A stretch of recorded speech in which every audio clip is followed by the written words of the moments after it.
下家新新闻的观众朋友，大家好，欢迎来关心武汉肺炎疫情的最新消息。今日中央流行疫情指挥中心就宣布的近比国内总共新增加8例确诊个案，因其中有7例系对境外输入来的，1例是本土感染个案。一下国内累计的病例数已经来到206例。韩国有第28新增加嘅本土个案当中，其1例长5岁嘅4哥，其就是新鲜一个交通部观光局驻地桃园机场一个员工，一个员工伫前几年的确诊都会近别时节，其5岁来嘅每个天车尾到嘅。我哋韩国有对筹备起事，国内有新增加3名死亡个案，喺度听下指挥中心同大家带来说明。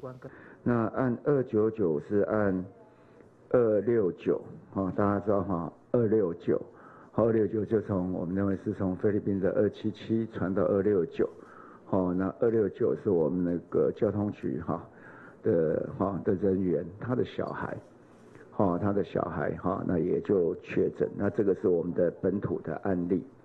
按34号，各位应该还记得，他在入院的时候呢，其实心脏就已经非常非常的不好。那在这里面后来虽然是说经过医院的细心的治疗，他肺炎有明显的改善。那原先那想说他这样子应该是有可能会好，但是他心脏真的是本来就是末期的心脏衰竭，后来他还是主要是心律不整、心衰竭而往生。那按108如果各位记得的话，他是一位到那个奥地利，然后跟捷克这部分旅游的一个导游。那他本身的体重是比较重，我们知道体重比较重的时候，有时心肺功能是比较差的。那他在3月25号的时候开始就是情形就变得比较不好，就开始呼吸窘迫，那这可以看得出来大概是严重的肺炎。那他很不幸就是在昨天傍晚的时候，他因为严重的肺炎而往生。那按170的时候，他是一位去西班牙旅游的一个旅客，他本身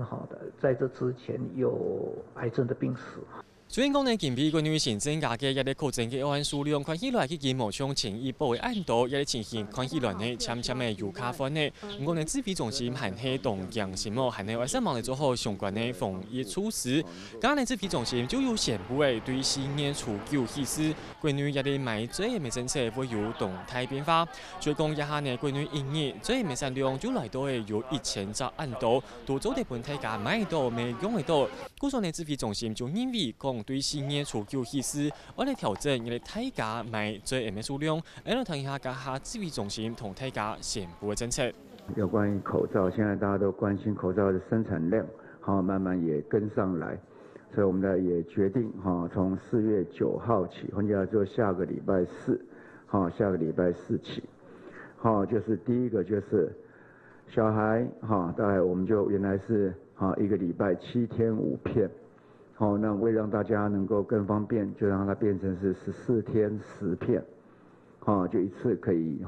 就去购买，可以买2个礼拜的量，那量是14片。那变化比较大的是大人的部分，大人的部分我们本来是7天3片，那我们根据我们的这样量也觉得这样的一个需要，所以我们就把它改成是14天9片。那另外呢，我们在里面就是有这样子一个单双号。本来是说135是单号买，26是双号买，礼拜天大家都可以买。那我们现在改做每一天大家都可以买。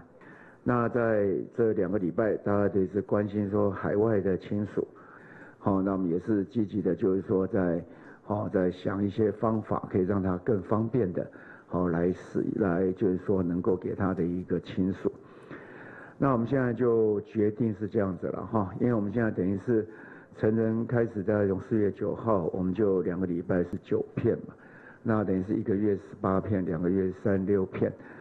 韩国有啲筹备时节，因台湾鸦片又派出法航的飞机去到上海机场，去接留啲赴美的几条台湾人转到台湾来。啲筹备时节呢，总共有153人转到台湾咯。嘅指挥中心每派人员投入去针对一条民众来进行采检，一采结果已经出来嘅。啲153人当中呢，总共有153人係阴性嘅，然其他30人已经检体唔拉，也限外重新采检。因你听到一个消息。期，就会讲大部分的民众都会隐性呢，大家呢其实都有卡风险在位。不过呢，以下啲台湾的社会杜方都经常到用人去减轻一条对湖北转来民众。因此，非安城市中，佢哋家下呢没有特别同大家呼吁哦，所以讲呢，也大家为对抗的系偏袒，希望呢大家唔好继续去减轻假条。还我又都会安排下意思，又会有那一台嘅一啲发红嘅铝包机，为去接一条湖北的民众转到台湾来。嘅指挥中心嘅希望，所有高层都同顺势。